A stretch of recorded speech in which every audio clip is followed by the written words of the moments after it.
नमस्कार साथियों। आज नए साल में 2021 में नया साल उद्भव हुआ है। आज उसी पर चर्चा करने के लिए साथ में आज की जो सामाजिक परिस्थिति है, जो देश की परिस्थिति है, जो आज आसपास की परिस्थिति है, उस पे मैं चर्चा करने के लिए आप लोगों के सामने आया हूँ। साथियों, कोरोना काल से निकलकर 2021 में आए हैं। आप बताइए कि किस तरह का डरावना काल था, किस तरह का भयंकर काल था 2020। आप कल्पना करिए कि कितने लोगों को कोरोना काल ने हानि पहुंचाया है। हमारी शारीरिक क्षमता, हमारी मानसिक क्षमता, हमारे अनेकों प्रकार की क्षमताओं में अंतर आया है, कमी आई है। ऐसी परिस्थिति से निकलकर हम लोग 2021 में आए। वाकई में 2021 का जो साल है वो स्वागत योग्य है। हमें खुलकर इसका स्वागत करना चाहिए। हमें इसको उत्साह से भरा जीवन अपना इस पे लगाना चाहिए, उत्साहित जीवन व्यतीत करना चाहिए।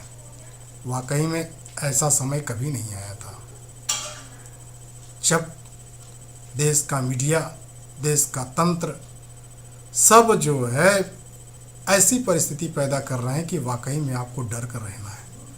और पहली बार जीवन के मैं 50वें पड़ाव में पहुंच रहा हूं। पहली बार मुझे लगा कि वाकई में डर क्या होता है। सभी लोग डरे, सब लोग चिंतित थे, सब लोग भयभीत थे, और होना भी चाहिए, क्योंकि ये परिस्थिति केवल हमारे देश में नहीं आई थी। पूरा विश्व जो है इस परिस्थिति को देख रहा था और इस परिस्थिति को सहन कर रहा था। ऐसे समय में 2020 काटना मुश्किल हो गया था। लोगों ने किस तरह काटा, कैसे किया, हर घर में डर का माहौल बना हुआ था। और उस डर के माहौल से निकलकर आज 2021 आया हुआ है। तो 2021 का हम लोगों को भरपूर तरीके से एंजॉय और भरपूर तरीके से स्वागत और भरपूर तरीके से उत्साहवर्धक होना चाहिए। हमारे अंदर इतना उत्साह हो, हमारे अंदर इतना साहस हो कि पिछले वर्ष में जो भी हानियां हुई, हमें जो भी तकलीफ हुआ हो, हम उसकी आपूर्ति कर सकें। हमको उसको कैसे पुनः जीवंत लाना है, पूरा उसमें कैसे जान डालना है, पुनः हमको फिर से लगना है और जो नुकसान हुआ है उसकी भरपाई करना है। इसीलिए 2021 वाकई में उत्साहवर्धक है और वाकई में जीवनप्रद है। अनेकों प्रकार की कठिनाइयों का सामना करना पड़ा, लॉकडाउन का सामना करना पड़ा, अनेकों प्रकार की परिस्थितियों का सामना करना पड़ा। जो व्यक्ति कभी घर से बाहर कभी घर में रहता नहीं था, उस व्यक्तियों को भी घर में रखना पड़ा। मास्क का प्रयोग करना पड़ा, जबकि कभी भी मास्क का प्रयोग नहीं किया था मनुष्य। हम लोग कभी मास्क का प्रयोग नहीं करते थे। ऐसी परिस्थिति में मास्क का भी प्रयोग किया गया और वाकई में एक अत्यंत ही दुखदायी क्षण था, जिस दुखदायी क्षण को हम लोगों ने पार किया है। 2021 में हम सतर्क तो हैं, अभी कोरोना काल ख़त्म नहीं हुआ है, सतर्क तो हैं, लेकिन भय का वातावरण जो पहले बना हुआ था वो वातावरण नहीं बना हुआ है। ऐसी परिस्थिति में हम लोगों को ध्यान देना पड़ेगा, हम लोग को सतर्क रहना पड़ेगा, हम लोगों को जागरूक रहना पड़ेगा, हम लोगों की नई जानकारियाँ प्राप्त करना पड़ेगा। होता क्या है कि जानकारियों के अभाव में व्यक्ति ज़्यादा परेशान हो जाता है।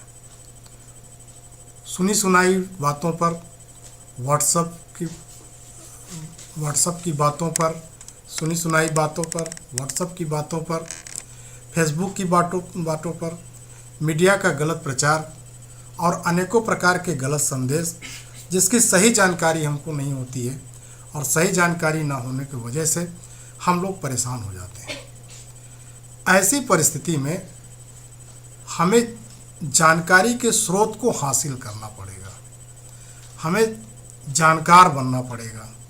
हमको वाकई में फैक्ट चीज़ें, जो सत्य चीज़ें हैं, और उस सत्य चीज़ों को भी हमको देखना पड़ेगा कि सत्य क्या है। सत्य पर आधारित चीज़ों पर ज्ञान की प्राप्ति करना पड़ेगा। ऐसी परिस्थिति में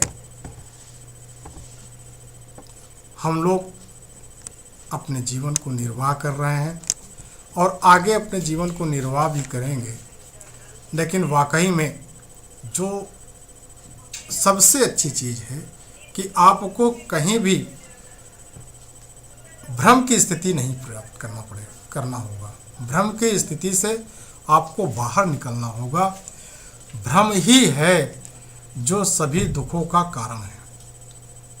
नहीं, कोई भी चीज़ जानकारी प्राप्त होती है, पहले आप अपने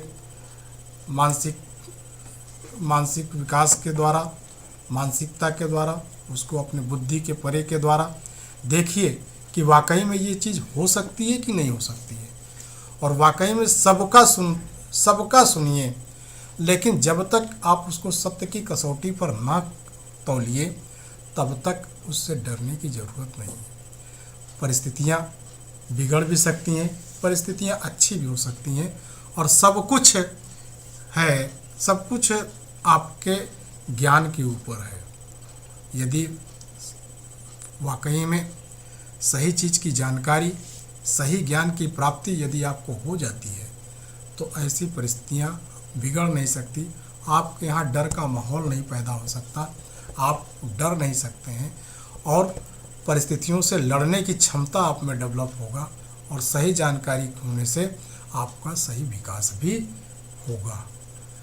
साथियों, आज देश की स्थिति भी बड़ी ख़राब चल रही है, क्योंकि सारी अर्थव्यवस्था चौपट हो गई है, और हमारा जो राष्ट्र है वो भी बड़ी बुरी परिस्थितियों से गुजर रहा है, और कुछ तो परिस्थितियों से गुजर रहा है और कुछ तो परिस्थितियों से गुजारने का प्रयास भी किया जा रहा है।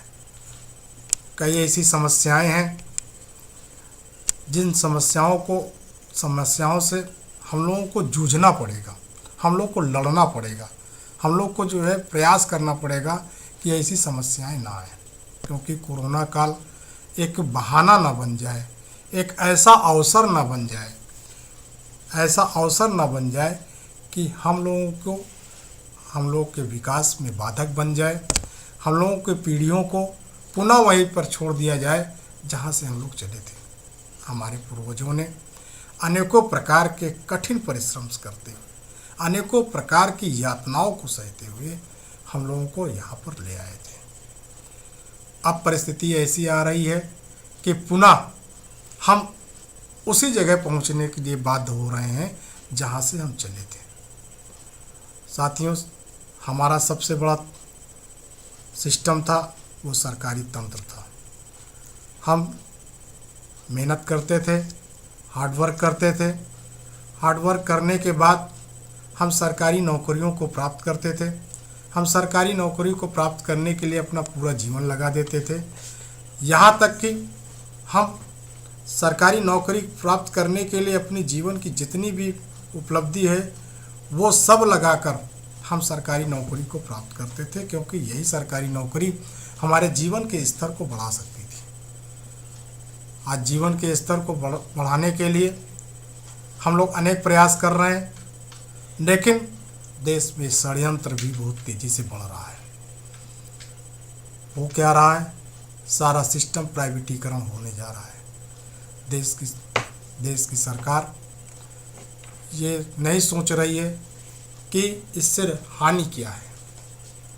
वाकई में प्राइवेटीकरण में केवल शोषण का शिकार होते हैं, केवल शोषण होता है और देश का विकास नहीं होता है। तो प्राइवेटीकरण की ओर जो बढ़ रहे हैं उसमें सबसे बड़ा नुकसान हम लोगों का होने वाला है, हमारे समाज का होने वाला है, हमारी परिस्थितियों को होने वाला है, हमारे विकास को होने वाला है। हम पुनः जो है पीछे की ओर ढकेलने के लिए बाध्य होने जा रहे हैं। ऐसे समय में हम लोगों को जागरूकता लाने की ज़रूरत है, हम लोग को सचेत रहने की ज़रूरत है, हम लोगों को हर परिस्थिति पर ध्यान रखने की ज़रूरत है। हम लोग को सो नहीं जाना है, हम लोग को जागते रहना है, और जागते रहने में हम लोग को देखना है कि वाकई में इस परिस्थिति को हमारे सामने लाया जा रहा है, तो इस परिस्थिति का मुकाबला कैसे करें, इस परिस्थिति से हम लोग लड़ें कैसे।